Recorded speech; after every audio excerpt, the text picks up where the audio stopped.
সুপ্রভাত বন্ধুরা, কেমন আছেন তোমরা সবাই? দেখুন বন্ধুরা, এটি হলো এশিয়ার বৃহত্তম তেপান্তরের মাঠ। এতদিন আমরা নাম শুনেছিলাম না, তেপান্তরের মাঠ, তেপান্তরের মাঠ।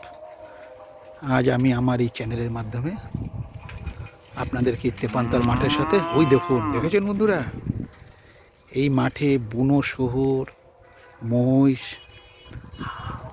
হরিণ, গরজিলা, ওরাং ওটাং সব আছে বন্ধুরা। দেখুন বন্ধুরা, বিশাল মাঠ, যেদিকে তাকাবেন খালি ধুধু করছে, তাই না বন্ধুরা?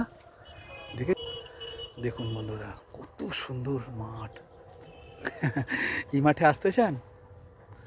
দেখুন, যেদিকে তাকাবেন খালি ফাঁকা। এখানে অনেক জঙ্গলি জানোয়ার আছে বন্ধুরা, দেখেছেন বন্ধুরা? যেদিকে তাকাবেন খালি ধুধু করছে মাঠ। শুনেছেন? এই মাঠে বৈশাখ জ্যৈষ্ঠ মাসে এই মাঠ অতিক্রম করতে গিয়ে কতজন যে মারা গেছে একটু জল না পেয়ে। কিন্তু আমি এখনো মরিনি, আমি আমার বান্ধবীর নাম করে করে এখনো বেঁচে আছি। কি সুন্দর না মাঠের দৃশ্য? ঠিক আছে বন্ধুরা, সবাই ভালো থেকো। ভালো লাগলে অবশ্যই লাইক কমেন্ট করবে তোমরা। বাই।